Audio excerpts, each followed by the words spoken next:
आपका हमारे YouTube channel learn deep में स्वागत है। आज हम लोग गर्मपंथी तथा उग्रवादी चरण, जिसमें उग्रवादी चरण का जो प्रभुत्व रहता है यानी गर्म दल नेताओं का प्रभुत्व रहता है, उससे वस्तुनिष्ठ प्रश्न का यहाँ पर विस्तारपूर्वक हल देखेंगे। इससे रिलेटेड अगर आप थ्योरी का क्लास करना चाहते हैं तो आप प्लेलिस्ट में जाके मॉडर्न हिस्ट्री का वहाँ से थ्योरी का क्लास आप कर सकते हैं। तो देखा जाए जो गर्मपंथी यानी जो उग्रवादी चरण का रिलेटेड पहला प्रश्न है भारतीय राष्ट्रीय आंदोलन के 1905 से 1917 की अवधि को क्या कहा जाता है? तो उदारवादी चरण, उग्रवादी चरण, गांधी युग। चूँकि यह 3 चरण में भारतीय आंदोलन को विभक्त किया गया था। पहला चरण था जो उदारवादी चरण था, जो 1895 से 1905 ईस्वी तक रहता है। दूसरा चरण उग्रवादी चरण जो 1905 से 1919 ईस्वी तक रहता है। कहीं कहीं आपको 1917 भी मिलेगा, तो यह भी सही है। उसके बाद गांधी युग आता है 1919 से 1947 ईस्वी। तो यह जो युग होता है वह उग्रवादी चरण होता है, जिसमें गर्मपंथी विचार के नेताओं का प्रभुत्व रहता है। उनके विचार और उनके उपदेश व्याप्त होते हैं। नेक्स्ट क्वेश्चन देखें, क्वेश्चन नंबर 2 में है, 2 में कह रहा है लॉर्ड कर्जन के शासनकाल का सबसे मूर्खतापूर्ण कार्य जिसने उग्र राष्ट्रवादियों को जन्म दिया। ऑप्शन ए में है 1899 का कलकत्ता नगर अधिनियम, ये नहीं था। बी में देखते हैं 1904 का भारतीय विश्वविद्यालय अधिनियम। सी में है 1904 का प्रकाशीय गोपनीय अधिनियम। 1905 का बंगाल विभाजन अधिनियम। तो लॉर्ड कर्जन का जो सबसे मूर्खतापूर्ण कार्य था वह था 1905 ईस्वी का बंगाल विभाजन। क्या हुआ था इसमें? यह जो है राष्ट्रीय आंदोलन के लक्ष्यों और तरीकों को प्रभावित करने और राष्ट्रीय आंदोलन की दिशा बदलने में यह है जो बंगाल विभाजन बहुत ही महत्वपूर्ण भूमिका अदा करता है। क्योंकि उस समय बंगाल सबसे बड़ा प्रांत होता है, उस वक्त उसमें उड़ीसा होता है, बिहार होता है, ये सभी हिस्से उसमें शामिल होते हैं। बोला जाता है उस वक्त जो इसकी आबादी थी लगभग 7 करोड़ 80 लाख के आसपास में थी। बताइए उतने बड़े आबादी जहाँ पर क्या था, यह जो आंदोलन था वह पकड़ बनाए हुए था, मजबूत था। तो ब्रिटिश शासकों का मानना था कि प्रांत का विभाजन करके वे इस आंदोलन को कमज़ोर बनाने में सफल हो जाएंगे।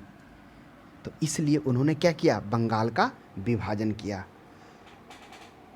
नेक्स्ट क्वेश्चन देखेंगे 3 में, निम्नलिखित में से कौन सा साधन उग्रवादियों से संबंधित नहीं है? स्वदेशी आंदोलन, पश्चात शिक्षा का विरोध एवं राष्ट्रीय शिक्षा का प्रचार प्रसार। देखिए स्वदेशी आंदोलन क्या हुआ था, आपको पता होगा जब बंगाल विभाजन हुआ था उस बंगाल विभाजन के विरुद्ध में बंग भंग आंदोलन भी चलाया गया था। जब यह बंगाल विभाजन कब 16 अक्टूबर 1905 ईस्वी को जब यह जारी हो गया था, घोषणा तो किया था जुलाई में, लेकिन पारित कब हो गया, 16 अक्टूबर से। तो उस वक्त आपको पता होगा कि रविन्द्रनाथ टैगोर के द्वारा क्या किया गया, राखी दिवस मैत्री दिवस के रूप में माना गया। हिंदू मुस्लिम एक दूसरे को राखी बांधे, यह भी मनाया गया। तो उस वक्त इस चीज़ को विरोध करने के लिए स्वदेशी आंदोलन भी चलाया गया था। स्वदेशी का अर्थ था कि देश में निर्मित अर्थात भारत में निर्मित सभी उत्पादित वस्तुओं का इस्तेमाल करना, तथा बहिष्कार आंदोलन भी चलाया गया था। बहिष्कार का अर्थ हुआ था कि जो देश से यानी जो ब्रिटिश में, अपने देश से बाहर ब्रिटिश में जिसका उत्पादन हुआ उन सभी का बहिष्कार, तो वही स्वदेशी आंदोलन था। तो क्या कह रहा है कि उग्रवादी से संबंधित नहीं है? तो स्वदेशी आंदोलन मुख्यतः किससे अपनाया गया था? तो इसमें जो मुख्य योगदान था बंगाल विभाजन में, जब स्वदेशी आंदोलन और बहिष्कार, इसमें दोनों नेताओं ने भाग लिया था। दोनों दल के गर्म दल भी थे और नरम दल भी थे। तो इसका आगे क्वेश्चंस पढ़ते हैं। ऑप्शन नंबर बी है पश्चात शिक्षा का विरोध एवं राष्ट्रीय शिक्षा का प्रचार प्रसार करना। तो इसमें क्या था, क्वेश्चन कर रहा है कि कौन सा संबंधित नहीं है। तो इसमें तो ये विरोध किया गया था किसमें, उग्रवादियों में, कि जो पश्चात शिक्षा है यानी पश्चिमी देश की शिक्षा यानी ब्रिटिशर्स की शिक्षा जो अंग्रेजी है उसका विरोध किया गया था राष्ट्रीय शिक्षा पर जोर दिया गया। यह क्या था, जो गर्म दल के थे उनका यह अपनाया गया। तो सी में करा सरकारी संपत्ति को क्षतिग्रस्त करना, शासन तंत्र को अस्त व्यस्त कर देना। इसका एक झलक बंगाल विभाजन में भी देखने को मिलता है कि वो क्या करते हैं, सरकारी जो क्षति होते हैं सरकारी संपत्ति उसको क्षति करते हैं। क्षति इसलिए करते हैं ताकि उससे क्या हो सके, ब्रिटिश के आर्थिक हितों को चोट पहुंचे, तब ब्रिटिश सरकार क्या होगी, भारतीय मांगों को मानने के लिए मजबूर होगी। इसलिए उन्होंने क्या किया, सरकारी संपत्ति का क्षतिग्रस्त भी किया। फिर डी में कह रहा है विदेशी वस्तुएं, सरकारी नौकरियां, प्रतिष्ठानों, उपाधियों। तो क्या हो गया, इस दौरान जो विदेशी वस्तुएं था उसको बहिष्कार किया गया, सरकारी नौकरी था उसको छोड़ा गया, उपाधियों को त्यागा गया। तो ये सभी जो थे वह कौन सी चीज़, यह सभी जो है उग्रवादी से संबंधित थे। लेकिन जो स्वदेशी आंदोलन था यह जो था, इसमें खासकर उग्रवादी नहीं, नरम दल के नेता इस प्रभुत्व रहता, उनका इसमें योगदान रहता है। नेक्स्ट क्वेश्चन देखा जाए, इसके संबंध में आप देखेंगे कि जब 1905 ईस्वी में क्या होता है, कांग्रेस का अधिवेशन होता है जिसकी अध्यक्षता गोपाल कृष्ण गोखले करते हैं। उन्होंने भी इस बारे में क्या कहा था कि बहिष्कार जैसे शब्दों का प्रयोग किसी विशेष परिस्थिति और विशेष समय में किया जाना चाहिए, इसे बार बार अंग्रेजों के विरुद्ध नहीं इस्तेमाल किया जाना चाहिए। नेक्स्ट क्वेश्चन देखेंगे 4 में, भारत में उग्र राष्ट्रीयता के जन्मदाता तथा निर्भयता से राष्ट्र की वेदना को प्रकट करने वाला प्रथम भारतीय थे। तो कौन थे जो उग्र राष्ट्रीयता के जन्मदाता और निर्भयता से राष्ट्र की वेदना को प्रकट किए करने वाले थे? ऑप्शन ए में है लाला लाजपत राय, बी में है बिपिन चंद्र पाल, सी में है बाल गंगाधर तिलक और डी में सुभाष चंद्र बोस। तो वह जो पहले व्यक्ति रहते हैं वह रहते हैं कौन, बाल गंगाधर तिलक। ये ऑप्शन नंबर सी है।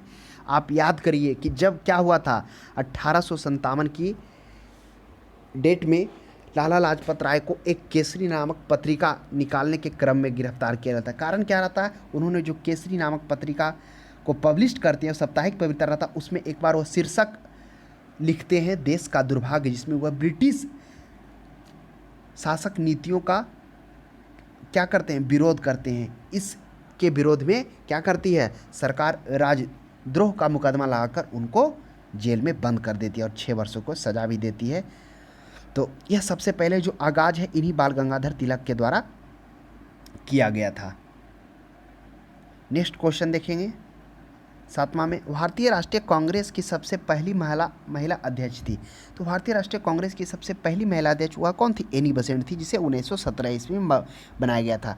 3 ऐसी महिलाएं थी जिन्होंने स्वतंत्रता से पहले भारतीय राष्ट्रीय कांग्रेस का अध्यक्षता की थी। एक 1917 ईस्वी में एनी बेसेंट, ठीक इसके 8 साल बाद 1925 ईस्वी में कौन थे, सरोजनी नायडू।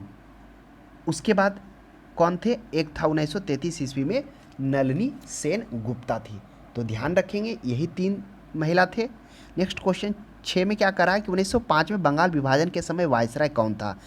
इस समय बंगाल विभाजन के समय वायसराय लॉर्ड कर्जन था। यही जो लॉर्ड कर्जन था जिन्होंने क्या किया था, बोला जाता है कि सबसे मूर्खतापूर्ण कार्य यह लॉर्ड कर्जन के द्वारा किया जाता, क्या, बंगाल विभाजन।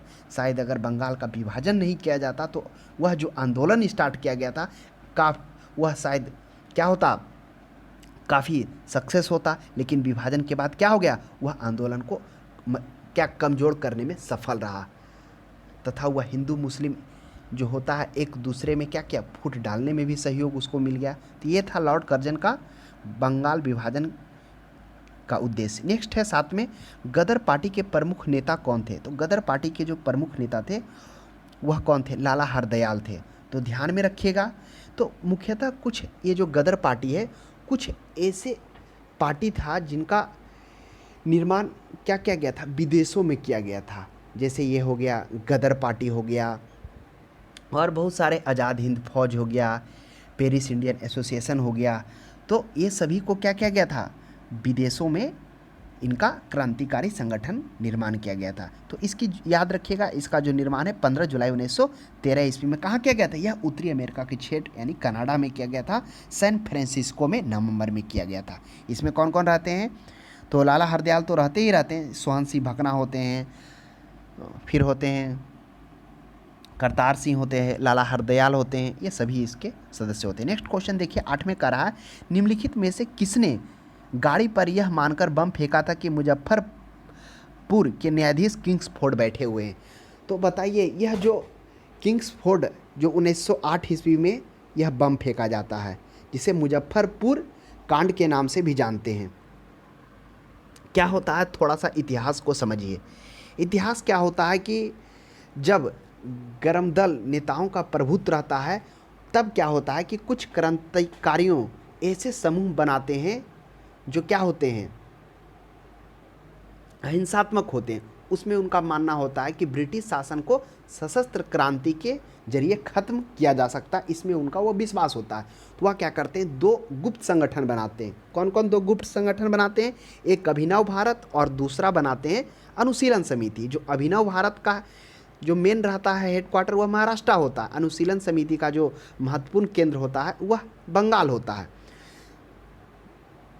तब जब मुजफ्फरपुर कांड होता है तो इसमें क्या होता है, यह जो किंग्सफोर्ड है यह एक क्रूर न्यायाधीश होता है। जो यह गुप्त संगठन, जो क्रांतिकारी गुप्त संगठन बनाया गया था, यह इसलिए निर्माण किया गया था कि इसमें मुख्यतः उन लोगों को टारगेट किया गया था जो बदनाम ब्रिटिश अफसर हैं, पुलिस अफसर हैं, मजिस्ट्रेट हैं, गवर्नर हैं, वाइसराय हैं। इसमें मुख्यतः उन लोगों को टारगेट किया गया था जिन्होंने क्रांतिकारियों को अत्यधिक हिंसात्मक उस पर कार्रवाई किया, उन लोगों को रखा गया था। तो यही इसमें थे मुजफ्फरपुर के, ये थे जब मुजफ्फरपुर में पदोन्नति कर किंग्सफोर्ड को वहाँ का जज न्यायाधीश बनाया जा रहा था। तब क्या होता है कि जब वह जा रहा होता है 30 अप्रैल 1908 ईस्वी को, तो उसके बागी पर कौन करते हैं, ये खुदीराम बोस और प्रफुल्ल चाकी क्या करते हैं, वह उनके बागी पर बम फेंक देते हैं। यही 30 अप्रैल 1908 ईस्वी को। दुर्भाग्यवश क्या होता है कि किंग्सफोर्ड तो बच जाता है, लेकिन जो उसके गाड़ी के साथ साथ में चल रहे होते हैं, क्या एक कैनेडी, जो मिस्टर कैनेडी होता है, उसके पत्नी और पुत्र होता है, वो मारा जाता है। और ये दोनों बताया जाता है कि भारत के जो क्रांतिकारी आंदोलन हो रहा था उसमें यह काफ़ी मतलब उसका सपोर्ट थी, वो दिलचस्प ले रही थी, तो वो मर जाता है। यह जो बात पता चलता है तो प्रफुल्ल चाकी क्या करते हैं, इस आघात से कि जिसे मारना चाहे वो नहीं मरा और मिस्टर कैनेडी की पत्नी और पुत्र मारा गया, इस आघात में प्रफुल्ल चाकी अपने आप को क्या करते हैं, गोली मार लेते हैं, आत्महत्या कर लेते हैं 1908 ईस्वी में। फिर खुदीराम बोस को क्या किया जाता है, 11 अक्टूबर 1908 को फांसी दे दिया जाता है। नेक्स्ट क्वेश्चन देखेंगे 9 में। 9 का रहा है, स्वराज मेरा जन्मसिद्ध अधिकार है और मैं इसे लेकर हूँ। एक किसने कहा था, यह बाल गंगाधर तिलक के कहा गया था। आप याद करिए 1916 ईस्वी में क्या होता है, होम रूल लीग की स्थापना होती है। यह होम रूल लीग की स्थापना भारत में जो नेतृत्व कर रहे हैं, एक तरफ बाल गंगाधर तिलक कर रहे होते हैं और दूसरी तरफ एनी बेसेंट कर रहे होते हैं। जो बाल गंगाधर तिलक नेतृत्व कर रहे होते हैं वह महाराष्ट्र और कर्नाटक में नेतृत्व कर रहे होते हैं। ठीक इसके पूर्वी भाग में उधर एनी बेसेंट जो कर रहे होते हैं वह कहाँ कर रहे होते हैं, मद्रास में कर रहे होते हैं। मद्रास और तमिलनाडु में ये कर रहे होते हैं। और इधर कौन, ये बाल गंगाधर तिलक अपना हेडक्वार्टर यानी मुख्यालय कहाँ बनाते हैं, वह बेलगांव कर्नाटक में बनाते हैं। और उधर एनी बेसेंट वह अपना जो हेडक्वार्टर है वह अडयार मद्रास में बनाती है। और उसी समय जो यह जो होम रूल लीग था उसके जो अध्यक्ष जो होते हैं कौन, वह चुने जाते हैं, जोसेफ बैपिस्टा पहलादे चुने जाते हैं। तो जो इसका उद्देश्य होता है किनका, बाल गंगाधर तिलक का, उसका उद्देश्य होता है स्वराज्य मेरा जन्मसिद्ध अधिकार है। वह वहाँ पर क्या करते हैं, इसका उद्देश्य भी रखते हैं। तो यही बाल गंगाधर तिलक के द्वारा यह कहा गया था, ध्यान रखेंगे। नेक्स्ट क्वेश्चन है 1908 ईस्वी में। नेक्स्ट है 10 में, मार्ले मिंटो रिफॉर्म्स को किस वर्ष में प्रस्तुत किया गया था। तो मार्ले मिंटो यह कब प्रस्तुत किया गया था, यह प्रस्तुत किया गया था 1909 ईस्वी का। अब देखिए क्या है 1909 ईस्वी का, आपको पता होगा कि यह मार्ले मिंटो रिफॉर्म्स तो प्रस्तुत किया गया था, लेकिन क्यों प्रस्तुत किया गया था, कारण क्या होता है। 1907 ईस्वी में गरम दल और नरम दल कांग्रेस से अलग हो जाते हैं।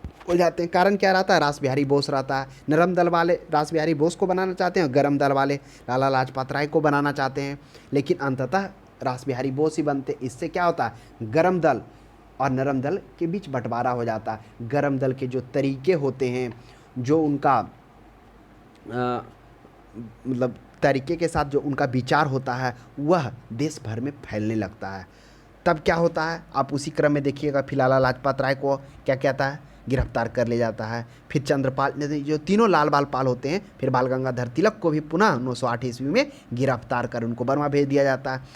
एक तरफ क्या होता है, जो ब्रिटिश सरकार होती है दमन नीति को तीव्र करती है, यानी दमनकारी नीति को बढ़ाती है। और दूसरी ओर क्या करती है वो, यही नरम दल वाले को संतुष्ट करने के लिए मॉर्ले मिंटो रिफॉर्म्स, जिसे हम लोग इंडियन काउंसिल एक्ट भी कहते हैं, वह लाया जाता है। इसमें क्या किया जाता है, यह लाया जाता है, इसमें कहा जाता है कि जो क्या है, केंद्रीय और प्रांतीय विधानसभा में सदस्यों की संख्या बढ़ाई जाएगी, परंतु निर्वाचित जो सदस्य हैं परिषदों में निर्वाचित सदस्यों की संख्या वो कम ही रहेगी। तो यह क्या होता है, यह किस लिए लाया जाता है, ताकि एक मतलब कहने का मतलब समझिए, वह नरम दल वाले को शांत करना चाहते हैं, वह अपने ओर आकर्षित करना चाहता है कि हम सुधार करना चाह रहे हैं। तब क्या होता है, उसके बाद क्या होता है कि जो कांग्रेस होता है यह इसका क्या करता है, स्वागत करता है, यानी जो यह बदलाव करता है इसको कांग्रेस क्या करती है, स्वागत करती है। परंतु जो यह क्या था, दूसरा यह भी क्या कर दिया था कि जो पृथक प्रतिनिधि है उसका विरोध करता है। साथ में यह क्या करता है, सांप्रदायिक प्रतिनिधि व्यवस्था का भी प्रारंभ करता है, लेकिन उसका कांग्रेस क्या करती है, वह विरोध करती है।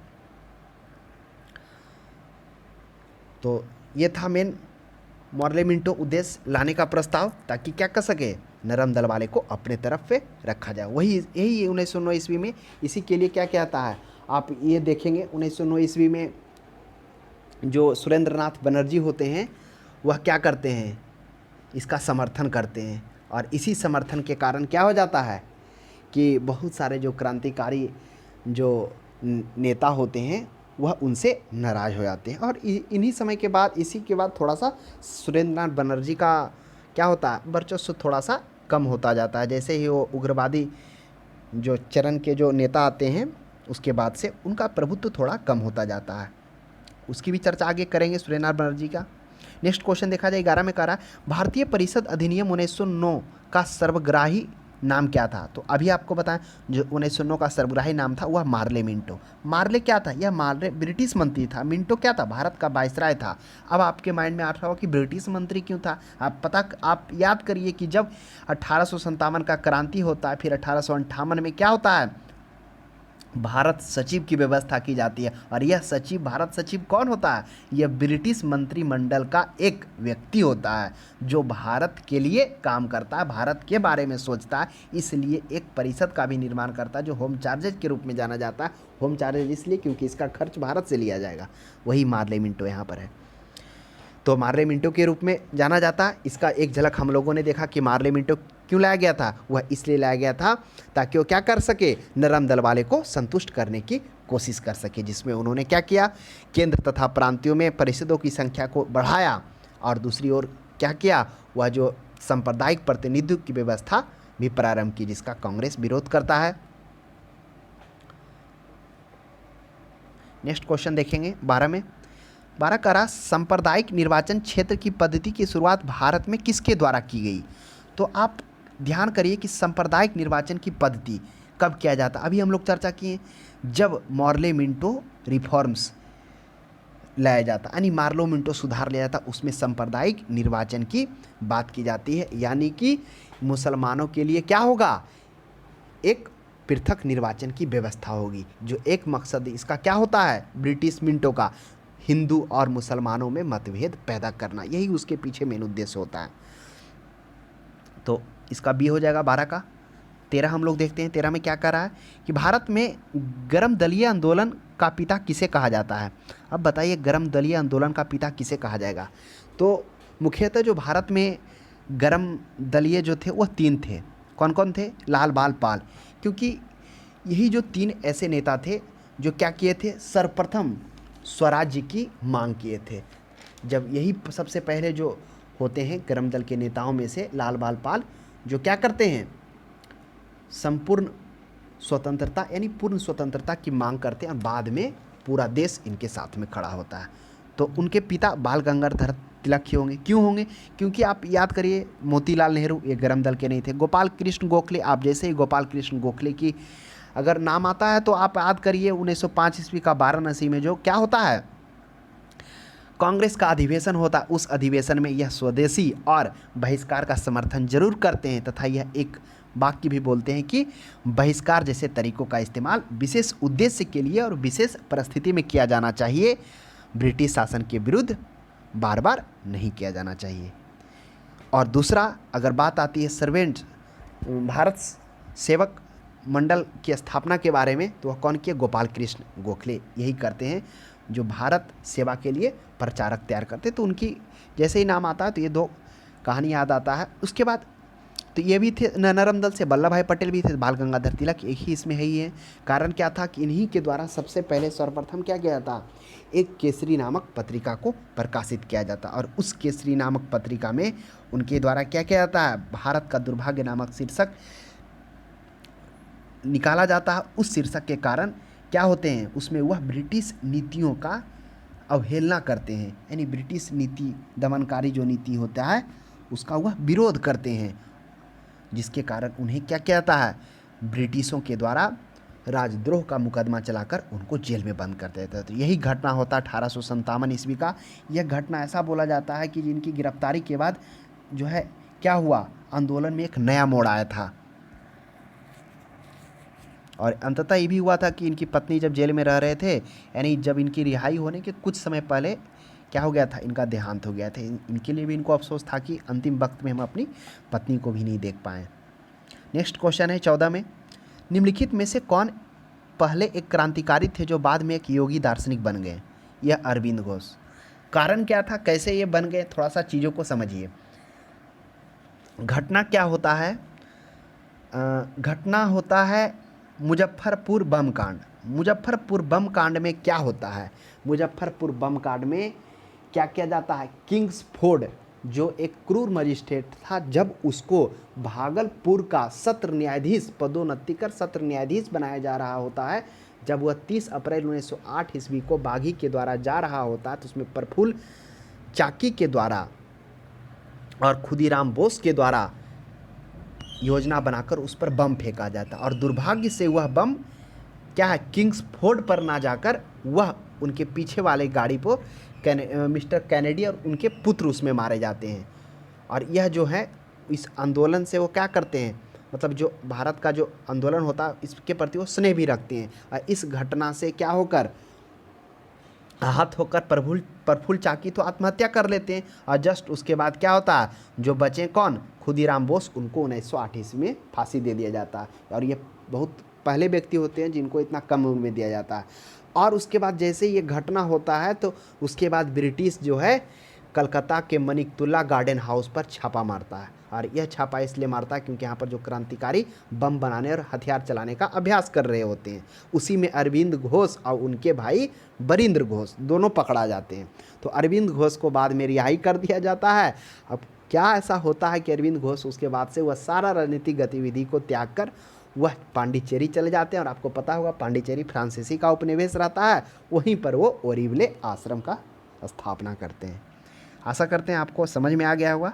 अगला क्वेश्चन है 15, वर्ष 1909 में मैडम भिकाजी रुस्तम कामा पेरिस में निम्नलिखित में से कौन सा समाचार पत्र प्रकाशित किए थे? देखिए, मैडम भिकाजी कामा की अगर याद आता है तो एक ये जो ऐसे व्यक्ति थे, मैडम भिकाजी कामा, जो क्या किए थे, इन्हीं के द्वारा देखिए पत्रिका प्रकाशित किया जाता है वंदे मातरम। तो ध्यान में रखेंगे, वंदे मातरम किनके द्वारा यह पत्रिका प्रसारित किया जाता है, यही मैडम जी भिकाजी कामा के द्वारा। मैडम भिकाजी कामा क्या होते हैं, यह पहली बार, सबसे पहली बार 1907 में जर्मनी के स्टटगार्ड में जो अंतर्राष्ट्रीय कांग्रेस का जो बैठक होता उसमें वह क्या करते हैं, मतलब राष्ट्रीय झंडा फहराते हैं। ये वो झंडा नहीं होता है जो आज है, तथा यह भारत में ब्रिटिश शासन जारी रहना मानवता पर कलंक है, इन्होंने यह कहकर संबोधन किया था। तथा इन्होंने क्या किया था, लोगों को भारत की दास्ता से मुक्त दिलाने के लिए सहयोग के लिए भी अपील की थी। यह बहुत देश भी भ्रमण किए थे, जर्मनी, रूस इत्यादि देशों का भी भ्रमण कर वहाँ के लोगों से समर्थन लेने का अथक प्रयास किया।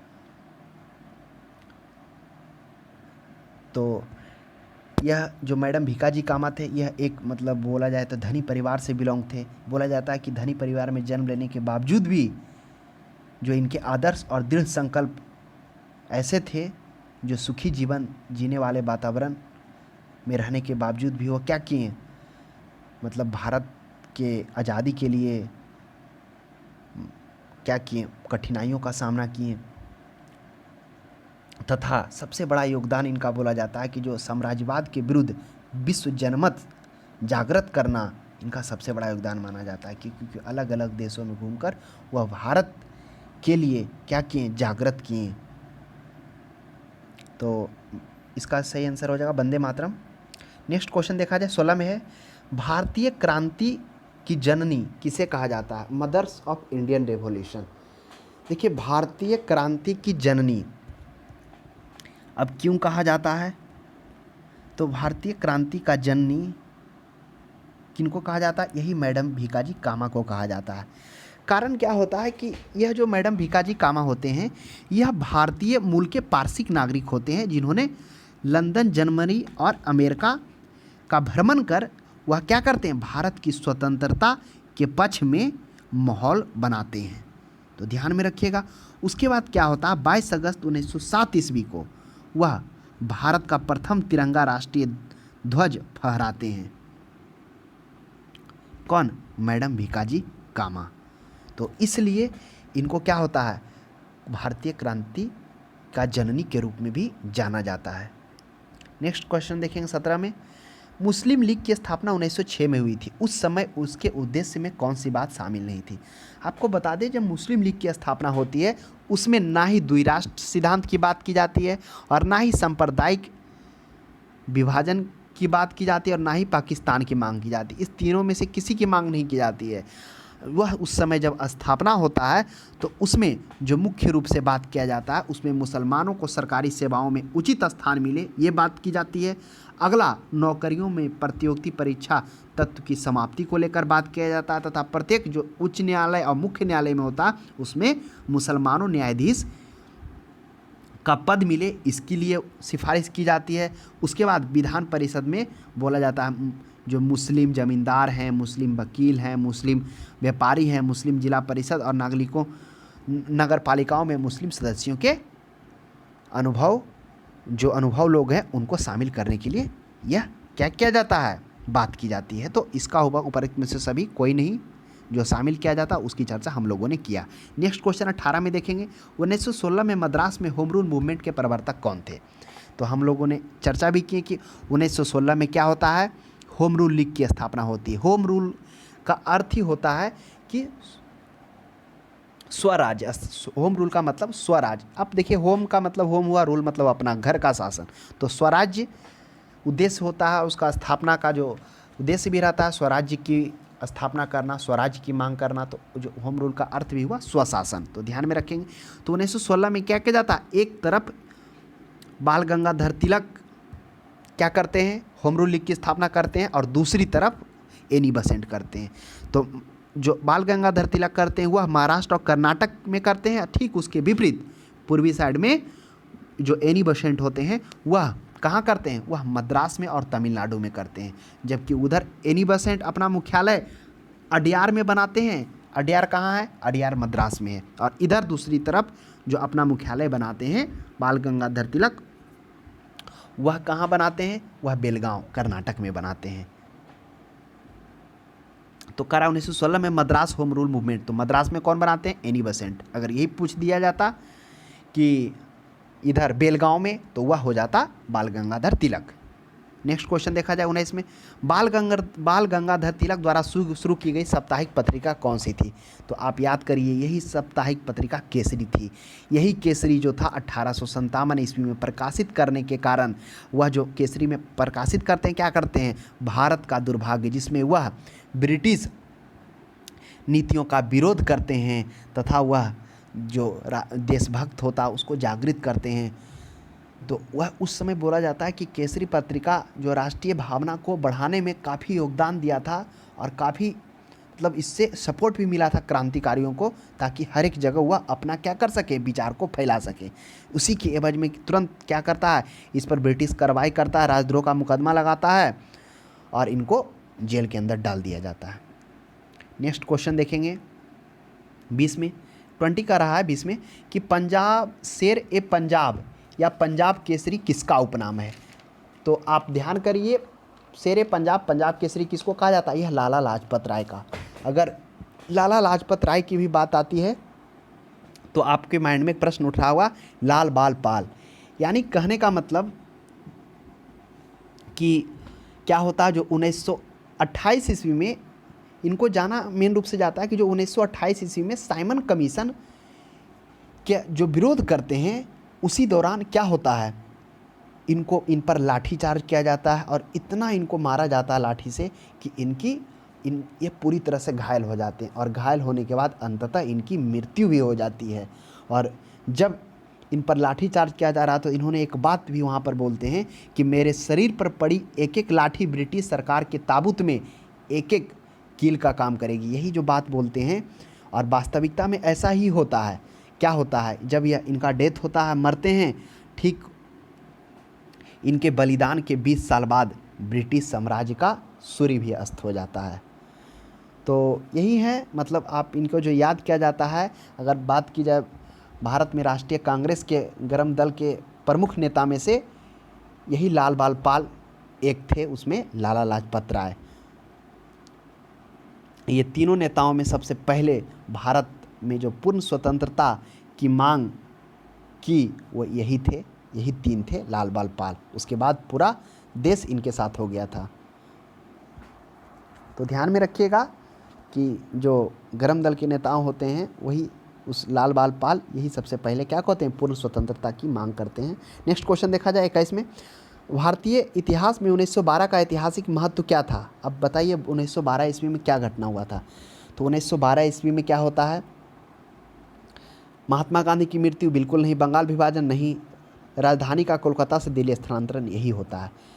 1911 में दिल्ली दरबार होता है। अब दिल्ली दरबार में क्या होता है, दिल्ली दरबार में आपको पता होगा उस समय कौन रहता है, हॉर्डिंग रहता है, वाइसराय। तो और वाइसराय होर्डिंग रहता है, तो उसमें क्या किया जाता है, तो मतलब उसमें कौन पंचम होते हैं, जो कहने का मतलब उस समय जो हो ये जॉर्ज पंचम, हाँ जॉर्ज पंचम होते हैं, और उनकी रानी इसमें भाग लेती है। तो उस समय क्या होता है कि दो महत्वपूर्ण घोषणा किया जाता है 1911 ईस्वी में। पहला घोषणा क्या किया जाता है कि बंगाल विभाजन को रद्द किया जाता है, और दूसरा घोषणा कि जो भारत की राजधानी है वह कलकत्ता से ट्रांसफ़र कर दिल्ली ले जाया जाता है। उसके बाद वही 1 अप्रैल 1912 ईस्वी को दिल्ली राजधानी बनता है। तो यही ऑप्शन नंबर सी हो जाएगा। नेक्स्ट क्वेश्चन देखा जाए, अनुशीलन समिति का संबंध है। देखिए अभी हम लोग चर्चा किए थे कि अनुशीलन समिति का संबंध किससे है। ऑप्शन कर रहा है उसमें कौन थे, भगत सिंह थे, चंद्रशेखर आज़ाद थे, दादा भाई नौरोजी थे, कौन थे। इसका जो सही जवाब हो जाएगा वह थे वीडी सावरकर थे। यही वीडी सावरकर थे जो अनुशीलन समिति से सदस्य थे। तो ये अनुशीलन समिति बनाया क्यों गया था, आपको हम अभी चर्चा किए। जो अनुशीलन समिति है वह किस लिए बनाया गया था, यानी गुप्त संगठन तैयार किया गया था। यह गुप्त संगठन क्या था, क्रांतिकारियों का ऐसा समूह था जो क्या चाहता था, जिसको लगता था कि ब्रिटिश शासन को सशस्त्र क्रांति के जरिए उसको क्या किया सकता है, खत्म किया जा सकता। इसी उद्देश्य से उन्होंने गुप्त संगठन बनाए, और यह गुप्त संगठन क्या था, जिसमें गोला बारूद चलाने और हथियार चलाने का प्रशिक्षण देते थे। और यह मुख्यतः 2 जगह पर्याप्त मतलब थे उस समय, एक बंगाल में थे और एक महाराष्ट्र में थे। जो बंगाल में थे वह अभिनव अनुशीलन समिति के रूप में जाने गए, और जो महाराष्ट्र में थे वह अभिनव भारत सोसाइटी के रूप में जाने गए। तो उसी का थे, अनुशीलन समिति का थे वीडी सावरकर सदस्य थे। नेक्स्ट क्वेश्चन देखेंगे 23 में, करा किस गवर्नर जनरल ने 1911 में भारत की राजधानी कलकत्ता से दिल्ली स्थानांतरित करने की घोषणा की। कौन सा गवर्नर जनरल करता है, तो यह गवर्नर जनरल लॉर्ड हॉर्डिंग होता है। लॉर्ड हॉर्डिंग 1910 से 1916 ईस्वी होता है। उस समय कौन होते हैं, दिल्ली दरबार। इसी समय दिल्ली दरबार भी होता है 1911 में। जॉर्ज पंचम अपनी रानी के साथ जब जा रहे होते हैं दिल्ली में, तो 2 महत्वपूर्ण घोषणा करते हैं। क्या क्या 2 महत्वपूर्ण घोषणा होता, पहला दिल्ली भारत का बंगाल विभाजन रद्द किया जाता, दूसरा भारत की राजधानी कलकत्ता से ट्रांसफर कर दिल्ली बनाया जाता। तब 1 अप्रैल 1912 ईस्वी को दिल्ली राजधानी हो जाता है। तो ध्यान में रखेंगे। नेक्स्ट क्वेश्चन 14 में है, 24 में, अल हिलाल समाचार पत्र किसके द्वारा राष्ट्रीयता के प्रचार के लिए शुरू किया गया था। तो अब बताइए अल हिलाल किस लिए किया गया था। तो अल हिलाल है जो वह मुख्यतः अबुल कलाम आज़ाद के द्वारा यह चलाया गया था। क्या था, थोड़ा चीज़ों को समझिए कि 1912 में जो कौन थे, अबुल कलाम आज़ाद थे, अल हिलाल नामक पत्रिका का 1912 में यह पत्रिका निकालते हैं। उसके बाद क्या करते हैं, वो जो पत्रिका निकालते हैं उसमें वो क्रांतिकारी लेखों के कारण काफ़ी चर्चा में रहता है। उसमें क्रांतिकारी लेख लिखते हैं, जो ऐसा लेख रहता है ब्रिटिश सरकार के, मतलब उसमें जो लेख लिखा हुआ रहता है मतलब ब्रिटिश सरकार के विरुद्ध में होता है, जो किस तरह से वह क्या कर रही है, शोषण कर रही होती है। तो इस पत्रिका यह जो पत्रिका होता है, इस पर ब्रिटिश सरकार क्या करता है, तुरंत इसको जब्त कर लेता है।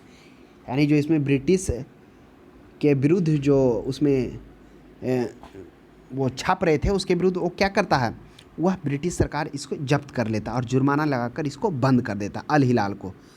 तब 1916 आते आते और एक घटना और क्या होता है कि 1916 आते आते जो ये अबुल कलाम आज़ाद हैं, इनको नज़रबंद कर दिया जाता है। कहाँ किया जाता है, रांची में किया जाता है। उसके बाद क्या होता है, 1923 ईस्वी के कांग्रेस अधिवेशन में ये क्या होते हैं, भाग भी लेते हैं। और जब यह भाग लेते हैं तो उन्होंने क्या किया, एक भाग लेते हैं तथा वह संबोधन भी करते हैं। इस संबोधन में उनके द्वारा मतलब बहुत अच्छे अच्छे वक्तव्य को भी बोला जाता है। ध्यान में नहीं आ रहा है कि कुछ इनके एक दो पॉइंट थे जो काफ़ी मतलब उस टाइम सबको आकर्षित करने वाला था। बात क्या बोला जाता है कि जैसे जब वह 1923 ईस्वी के कांग्रेस के विशेष अधिवेशन में भाग लेते हैं, उसकी अध्यक्षता करते हैं, तो संबोधन में उन्होंने एक बात बोलता था। ये जो थे अबुल कलाम आज़ाद मुख्य रूप से क्या थे, यह राष्ट्र का जो निर्माण है उसमें उससे ज़्यादा वह है जो राष्ट्र की एकता में विश्वास रखते थे। इनका मानना था कि स्वतंत्रता से ज़्यादा महत्वपूर्ण है राष्ट्र की एकता। उसी 1923 के कांग्रेस अधिवेशन में उन्होंने एक वाक्य बोला था कि अगर स्वर्ग से उतरकर देवी भी आकर अगर हमें कहे कि हिंदू मुस्लिम एकता की कीमत देने पर आपको 24 घंटा हम आज़ादी देंगे, तो भी हम क्या करेंगे, उस स्वतंत्रता को त्याग कर क्या करना, एकता को लेना पसंद करेंगे। तो इस तरह से वह मतलब काफ़ी मानवता का जो प्रतीक है उनके रूप में वो अबुल कलाम जाने जाते थे। तो यही अल हिलाल है। नेक्स्ट क्वेश्चन 25 में देखेंगे, लंदन में 23 मार्च को सर माइकल ओडायर को गोली मारा गया था। अब याद करिए क्यों मारा था, क्या था कहानी। लंदन में 13 मार्च को सर माइकल ओडायर वह मारते उधम सिंह। कारण क्या होता है कि 1919 ईस्वी में 13 अप्रैल 1919 को जलियांवाला बाग हत्याकांड होता है, और इस हत्याकांड में जनरल डायर के कहने पर क्या होता है, हजारों की संख्या में जो जमा थे जलियांवाला बाग में लोग, उन पर गोलियां बरसा दी जाती है, और इस तरह से वहाँ लाशों की ढेर हो जाती है, जैसे मानो लग रहा कि सफ़ेद सफ़ेद चादर बिछा हुआ है। उसी का यह जो उनके मन में उसी टाइम से यह जनरल डायर के विरुद्ध क्या होता है, विरोध की भावना उनमें रहता है, और वह बदला लेना चाहते हैं। फिर इधर उधर भागते उगते बहुत क्या करते हैं, इधर देश देश वह भ्रमण करते हैं, वहाँ से वह आंदोलन के लिए पैसा भी इकट्ठा करते हैं, और अंततः 1934 ईस्वी में वह लंदन पहुँचते हैं। और जब वह लंदन पहुँचते हैं तो लंदन पहुँचने से पहले ही जो जनरल डायर होता है उसकी मृत्यु 1927 ईस्वी में ही क्या होती है, किसी रोग के कारण हो जाती है। तो अब उनका टारगेट सिर्फ जनरल ओ डायर रहता है। अब आपके मन में प्रश्न उठा हो कि तो जलियांवाला बाग हत्याकांड में कौन था, जनरल डायर गोली चलाने बोला था, लेकिन जनरल ओ डायर को क्यों मारना चाह रहे हैं अब। तो क्या था, जनरल ओ डायर वह जो ब्रिटिश जो कांड हुआ था जलियांवाला बाग हत्याकांड, उसमें यह इसको सपोर्ट किया था, उसको यह सही ठहराया था। तो अब क्या होते हैं कि 1934 ईस्वी में वो लंदन जाते हैं, और जो बोलता है स्ट्रीट पर जो मतलब सड़कों पर रहने जो रिहेबिटेशन होता है उसमें जाकर वो रहते हैं, सड़क वाले स्ट्रीट पर जाकर वो रहते हैं।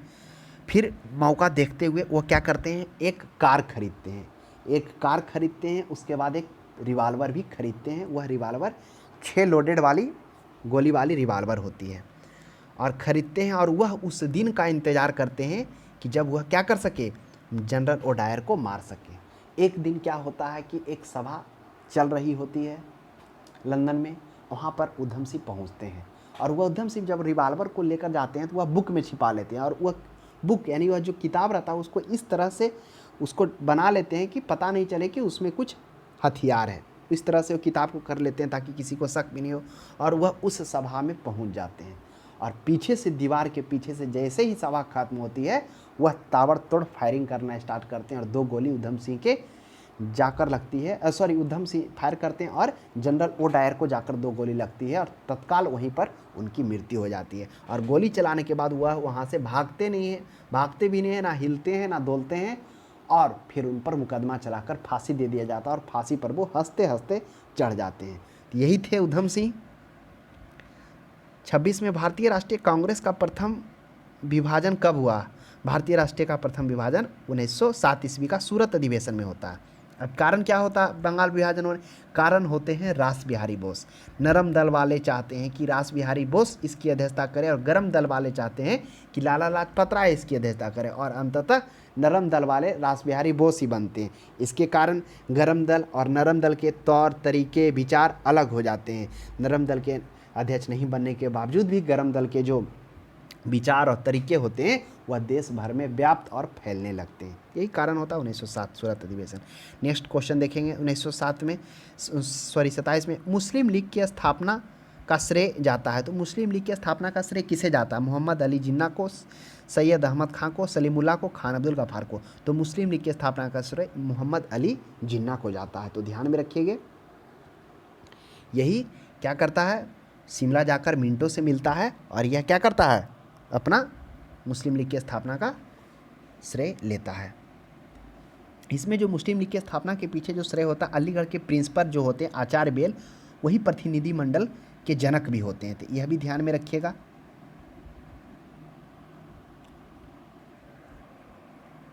नेक्स्ट क्वेश्चन देखा जाए 28 में है, महाराष्ट्र में गणपति उत्सव आरंभ करने का श्रेय किसको प्राप्त है? तो वह बाल गंगाधर तिलक को है। अब आपके माइंड में उठ रहा हो कि ये क्रांतिकारी से अचानक उत्सव क्यों मनाया गया? तो देखिए इसके पीछे भी एक राजनीतिक कारण यह होता है कि जो राष्ट्रवादियों ने जनता के राजनीतिक दृष्टि को जागृत करने के लिए वह लोकप्रिय हिंदू उत्सवों जैसे गणेश पूजा, शिवाजी उत्सवों इत्यादि का उपयोग किया। तो उसी में बाल गंगाधर तिलक के द्वारा क्या किया जाता है? गणपति उत्सव मनाया जाता है। 29 में देखा जाए करा स्वदेशी आंदोलन शुरू किया गया था। स्वदेशी आंदोलन शुरू किया गया था। ऑप्शन पढ़िए। बंगाल विभाजन के विरोध में, हाँ अगर बोला जाए तो ये तो पहला सही है। आगे पढ़ते हैं। भारतीय माल के उपभोग को प्रोत्साहित करने के लिए, बिल्कुल गलत। जलियांवाला बाग के लिए, बिल्कुल गलत। भारत के उत्तरदायी सरकार बना सकने में ब्रिटिश सरकार की असफलता कारण नहीं। तो बंगाल विभाजन के विरुद्ध स्वदेशी आंदोलन किया गया था। क्या होता है कि जुलाई में लॉर्ड कर्जन के द्वारा बंगाल विभाजन की घोषणा की जाती है। इसी घोषणा के बाद वहाँ टाउन हॉल में क्या किया जाता है? एक बैठक भी किया जाता है जिसमें क्या कहता है? बहिष्कार प्रस्ताव को स्वीकृति दिया जाता है। 16 अक्टूबर 1905 ईस्वी को कर्जन के द्वारा यह जो घोषणा था वह प्रभावी हो जाता है, यानी बंगाल विभाजन उस दिन से लागू हो जाता है। इसके विरोध में क्या होता है? बंगाल विभाजन के विरोध में पहला बंग भंग आंदोलन चलाया जाता है। उसके बाद बंग भंग के बाद क्या होता है कि विभाजन के बाद यह जो लहर है पूरा देश में फैल जाता है, जिसका विरोध हर जगह होता है। गरम दल नरम दल दोनों मिलकर इस आंदोलन का नेतृत्व करते हैं, जिसमें सुरेंद्रनाथ बनर्जी, बिपिन चंद्र पाल, अब्दुल रसूद, ये सभी नेताएं क्या करते हैं? इस आंदोलन का नेतृत्व संभालते हैं। बोला जाता है कि बंगाल विभाजन होने के बाद जो लोगों में सब जागृत करने का काम किए थे वह सुरेंद्रनाथ बनर्जी का काफ़ी योगदान था। अगर बोला जाता है कि बंगाल विभाजन रद्द भी किया गया था तो उसके जो अग्रणी नेता थे और सबसे अग्रगामी थे वह सुरेंद्रनाथ बनर्जी का ही प्रयास था, जो उन्होंने अग्र आकर इसका विरोध किया। तो नेक्स्ट क्वेश्चन देखेंगे 30 में, बंगाल विभाजन के विरुद्ध विद्रोह का नेतृत्व किसने किया था? तो आप बताइए बंगाल विभाजन के विरुद्ध विद्रोह का। तो अभी हम चर्चा किए कि बंगाल विभाजन के विरुद्ध विद्रोह का सबसे अधिक अगर नेतृत्व वह है सुरेंद्रनाथ बनर्जी। जगह जगह भाषण दिए, लोगों को जागृत किए, लोगों में यह भावना डालें तो ये थे सुरेंद्रनाथ बनर्जी। यह भी बोला जाता है कि बंगाल विभाजन अगर रद्द भी किया जाता तो उसका कारण सुरेंद्रनाथ बनर्जी होते हैं, क्योंकि यही उसका अग्रणी करते, नेतृत्व करते हैं। अब 31 में देखा जाए, बंगाल विभाजन 1905 के पीछे ब्रिटिश सरकार का उद्देश्य क्या था। अब बताइए, बंगाल विभाजन के पीछे ब्रिटिश सरकार का उद्देश्य क्या था। ऑप्शन में है बंगाल में अकाल के कारण उत्पन्न आर्थिक अवस्था को दूर करना, नहीं। बंगाल में मुसलमानों के हितों की रक्षा करना, ऐसा भी कुछ नहीं था। वह तो और बंगाल क्या गया, बंगाल विभाजन इसलिए कि हिंदू मुस्लिम को क्या कर सके, उनको अलग कर सके, उनके बीच में फूट डाल सके। तीसरा बंगाल में बढ़ते हुए राष्ट्रवाद को दबाना, उपर्युक्त सभी। इसमें मेन कारण यही होगा, बंगाल में बढ़ते हुए राष्ट्रवाद को दबाना, क्योंकि राष्ट्रीय आंदोलन के लक्ष्यों और तरीकों को प्रभावित करने और राष्ट्रीय आंदोलन की दिशा को बदलने में यह बंगाल विभाजन काफ़ी योगदान रहता है। उस समय बंगाल सबसे बड़ा प्रांत भी होता, उड़ीसा तथा बिहार, यह सभी क्षेत्र लगभग उस समय 7 करोड़ 80 लाख आबादी इसका होता है। तो बोला जाता है कि जो ब्रिटिशर्स बंगाल विभाजन करके क्या हो गए, इस आंदोलन को कमज़ोर करने में सफल हो गए थे। तो यही था मुख्य उद्देश्य, बंगाल बढ़ते हुए राष्ट्रवाद को दबाना। 32 में है, कांग्रेस लीग समझौता का दूरगामी परिणाम क्या हुआ। तो कांग्रेस लीग समझौता का जो दूरगामी परिणाम क्या हुआ, देखिए समझिए क्या कारण था। जो लखनऊ समझौता था वह क्या था। तो लखनऊ समझौता मेन रूप से जो था, जब मोहम्मद अली जिन्ना जो क्या होते 1916 ईस्वी में हिंदू एकता पर जोर देते हुए मुस्लिम लीग के साथ समझौते के लिए तैयार होते हैं। मतलब वह एक ऐसे मुस्लिम मिलते हैं जो हिंदू मुस्लिम एकता पर जोर देते हैं। कौन? जिन्ना। वह पहले 1910 ईस्वी में कोलकाता के नगर पालिकाओं में आते हैं, फिर 1913 ईस्वी में मुस्लिम लीग में शामिल होते हैं, और 1916 में वह मुस्लिम लीग का अध्यक्ष भी बनते हैं। और अध्यक्ष बनते हैं तो वह हिंदू मुस्लिम एकता पर जोर देते हैं, तथा वह क्या करते हैं, भारतीय राष्ट्रीय आंदोलन को एक योजना भेजते हैं। इस योजना में वह मुसलमानों के लिए अलग निर्वाचन क्षेत्र और जिन प्रांतों में अल्पसंख्यक थे वहाँ अनुपात में अधिक प्रतिनिधि देने की वह बात करते हैं। और इस पर समझौता होता है, वह कांग्रेस मान जाता है, और यही सी समझौता को हम लोग क्या लखनऊ समझौता के रूप में जानते हैं। उसके बाद क्या होता है, इस समझौते के बाद क्या होता है कि जो मोहम्मद अली जिन्ना तो भारतीय राष्ट्रीय कांग्रेस का समर्थक होता ही होता है, लेकिन क्या होता है, जो गांधी जी उस समय असहयोग आंदोलन, सविनय अवज्ञा आंदोलन जो चलाते हैं, उसका वह विरोध करता है। उससे वह मोहम्मद अली जिन्ना सहमत नहीं होते। कौन? महात्मा गांधी के सविनय अवज्ञा आंदोलन से। और इसी को लेकर वह क्या होते हैं, फिर कांग्रेस से अलग हो जाते हैं। कौन? मोहम्मद अली जिन्ना। और वही अलग होकर उनके माइंड में यह ऐसा कहिए गलत फहमी हो जाता है कि जो भारत है यानी हिंदुस्तान है, हिंदू राष्ट्रवादी क्षेत्र है, यहाँ हिंदुओं को संरक्षण मिलेगा, मुसलमानों के नहीं। यही गलत फहमी उनको क्या करता है, एक अलग देश पाकिस्तान की मांग का उनके माइंड में उस समय चला आता है, और उसी का पाकिस्तान की मांग का प्रचारक बन जाते हैं और उसी का वो सपोर्ट करते हैं। तो इसलिए इसका जो दूरगामी परिणाम यही होता है कि भारत का विभाजन और पाकिस्तान का निर्माण। वही गलत फहमी मोहम्मद अली जिन्ना को क्या करता है, यह पाकिस्तान विभाजन में उसका सहयोग होता है। नेक्स्ट क्वेश्चन 33 में देखेंगे, 1907 में हुए कांग्रेस के उदारवादी व उग्रवादी नेताओं के बीच संघर्ष एवं मतभेद का क्या कारण था। वही रास बिहारी बोस थे, आपको तो क्लियर हो गया हुआ। कहा 1907 ईस्वी में जो सूरत अधिवेशन था उसका क्या कारण था। कारण यही था कि जो राष्ट्रीय कांग्रेस के अध्यक्ष पद का चुनाव जो नरम दल वाले थे वह रास बिहारी बोस को बनाना चाहते थे, और गरम दल वाले लाला लाजपत राय को बनाना चाहते थे। इसी कारण क्या हो गया, दोनों में मनमुटाव हो गया और वो अलग भी हो गए।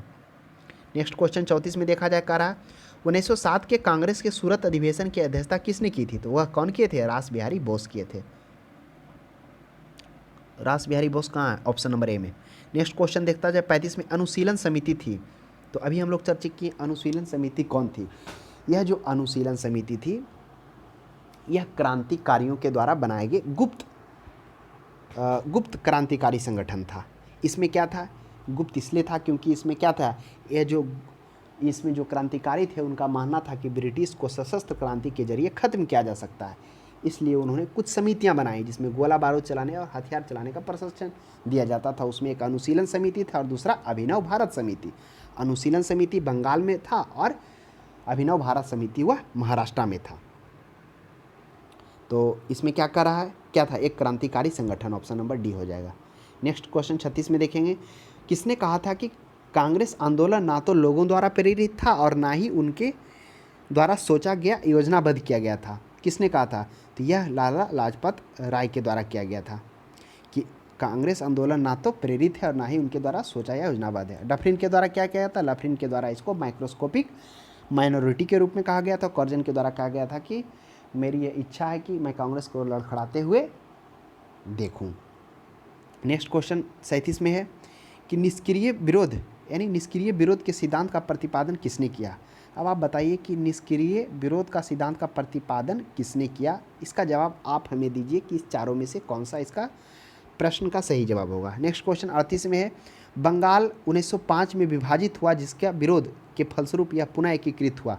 तो हम आपको बता दें, जब बंगाल का विभाजन किया जाता है उसमें सुरेंद्र नाथ बनर्जी काफ़ी बढ़ चढ़कर और काफ़ी अग्रगामी नेता के रूप में क्या करते हैं, इसका विरोध करते हैं, हर जगह सभा करते हैं, आंदोलन करते हैं और इन्हीं के परिणाम के स्वरूप क्या कहता, फिर 1911 ईस्वी दिल्ली दरबार में दो महत्वपूर्ण घोषणा की जाती है। एक बंगाल विभाजन रद्द किया जाता है और दूसरा महत्वपूर्ण घोषणा भारत की राजधानी कलकत्ता से ट्रांसफ़र कर दिल्ली बनाया जाता है और 1 अप्रैल 1912 ईस्वी को दिल्ली राजधानी भी बनता है।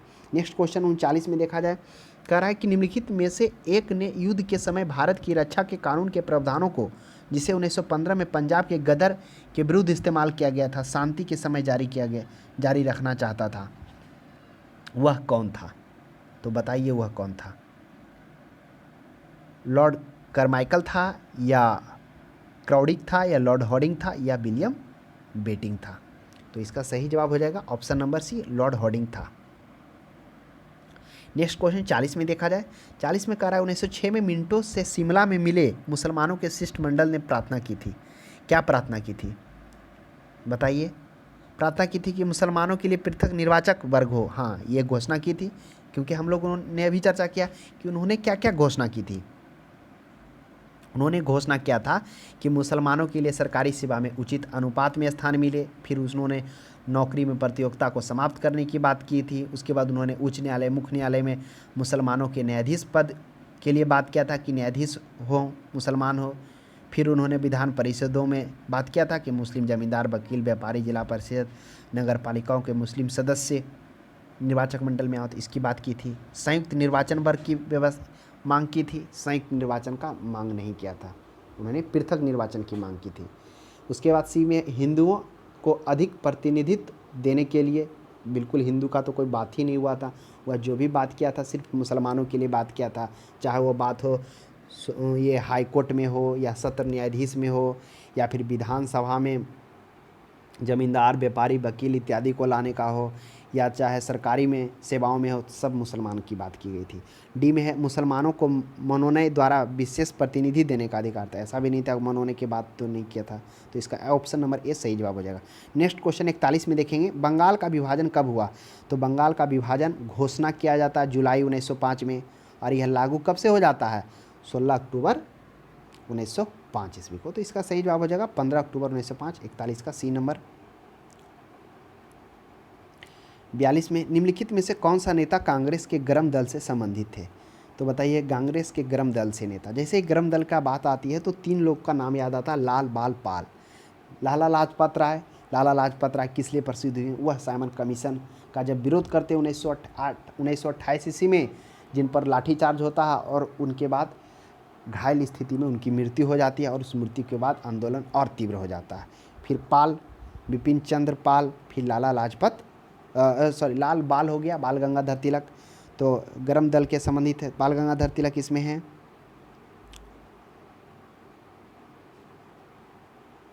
नहीं है। उसके बाद पाल, बिपिन चंद्र पाल, वो भी नहीं है। तो करा अरविंद घोष, यह नरम दल से थे। उसके बाद गोपाल कृष्ण गोखले, यह भी नरम दल से थे। सुरेंद्र नाथ बनर्जी, यह अरविंद घोष। हाँ, आपको एक चीज़ थोड़ा सा माइंड से निकल गया, अरविंद घोष क्या है? गरम दल से संबंधित है। गोपाल कृष्ण गोखले तो ऑलरेडी नरम दल के थे। जब गोपाल कृष्ण गोखले की बात आती है तो दो प्रश्न माइंड में उठता है, कौन कौन? यह एक की जो 1905 ईस्वी का वाराणसी में जो बंगाल का विभाजन होता है उसके बाद उसकी अध्यक्षता गोपाल कृष्ण गोखले करते हैं, जिसमें उन्होंने स्वदेशी तथा बहिष्कार आंदोलन का सहयोग जरूर किया, लेकिन उन्होंने यह भी कहा था कि बहिष्कार जैसे शब्दों का प्रयोग उचित समय तथा किसी विशेष परिस्थिति में किया जाना चाहिए, बार बार इसका प्रयोग अंग्रेजों के विरुद्ध नहीं करना चाहिए। यही गोखले के द्वारा किया गया था।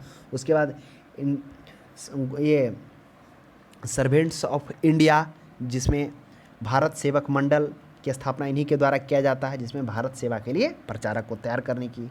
और एस एन बनर्जी, सुरेंद्र नाथ बनर्जी, अगर जब भी कभी ICS इंडियन सिविल सर्विसेज की बात आती है, उसमें अगर सुधार की बात हो, चाहे उसके लिए बदलाव की बात हो, तो उसमें ज़रूर एक बार सुरेंद्र नाथ बनर्जी की बात आती है, क्योंकि इसके लिए उन्होंने काफ़ी क्या किया, उसका विरोध किया, काफ़ी जगह जगह लोगों को जागरूक भी किया, उसमें बदलाव को लेकर इन्होंने आंदोलन भी किया।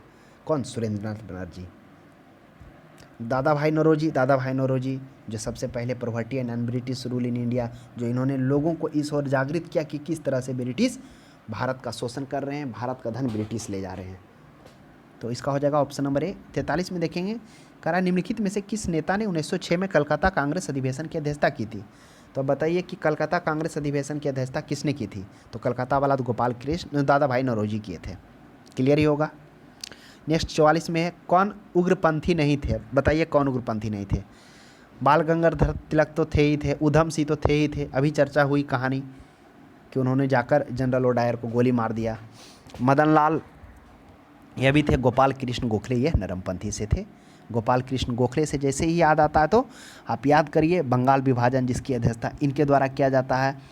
यही बंगाल विभाजन में क्या होता है कि जी इस अधिवेशन में स्वदेशी और बहिष्कार आंदोलन का तो समर्थन जरूर मिलता है, परंतु इन्होंने बहिष्कार जैसे तरीकों का इस्तेमाल पर क्या बोला था कि इसका इस्तेमाल विशेष उद्देश्यों के लिए विशेष परिस्थिति में होना चाहिए। ब्रिटिश शासन के विरुद्ध इन तरीकों का इस्तेमाल हमेशा नहीं किया जाना चाहिए। उसके बाद क्या होता है, यानी भारत निर्वाचन जो भारत सेवक मंडल होते हैं उसकी भी स्थापना के लिए इनको जाना जाता है, जो कब हुआ था? 1905 ईस्वी में Bharat servants of India society की स्थापना, जिसमें भारत सेवा के लिए प्रचारक तैयार करना। 45 में है, भारतीय राष्ट्रीय आंदोलन गर्मपंथियों के प्रभावधीन आया। तो भारतीय राष्ट्रीय आंदोलन गर्मपंथियों के प्रभावधीन कब आया? तो अभी हम लोग चर्चा किए कि यह आता है 1909 के बाद, यानी जब जो उदारवादी चरण के बाद जो होता है उसमें उसके बाद क्या होता है? उग्रवादी चरण आता है, यानी इसमें गर्मपंथियों का बोलबाला रहता है। वह 1900 बाद के बाद चलता है। यह 1900 कहीं कहीं आपको 17 देखने को मिलेगा, कहीं कहीं 19 मिलेगा। तो 1919 ईस्वी तक इनका प्रभुत्व रहता है। उसके बाद गांधी युग आता है। अगला 46 में है कि 1908 में बाल गंगाधर तिलक की जेल हुई थी। तो अब बताइए 1908 ईस्वी में जेल हुआ था कितने साल का? आप याद करिए कि 1907 ईस्वी में सूरत अधिवेशन होता है।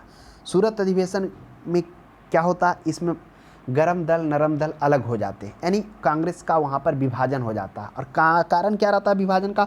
विभाजन होते हैं रास बिहारी बोस, यानी नरम दल वाले चाहते हैं कि रास बिहारी बोस बने और गरम दल वाले चाहते हैं कि लाला लाजपत राय बने, लेकिन गरम दल वाले का नहीं बनते अध्यक्ष। उसी कारण जो होते हैं गरम दल नरम दल दोनों अलग हो जाते हैं। उनका विचार और जो विचार होता है, तरीका होता है, वह देश भर में फैलने लगता है।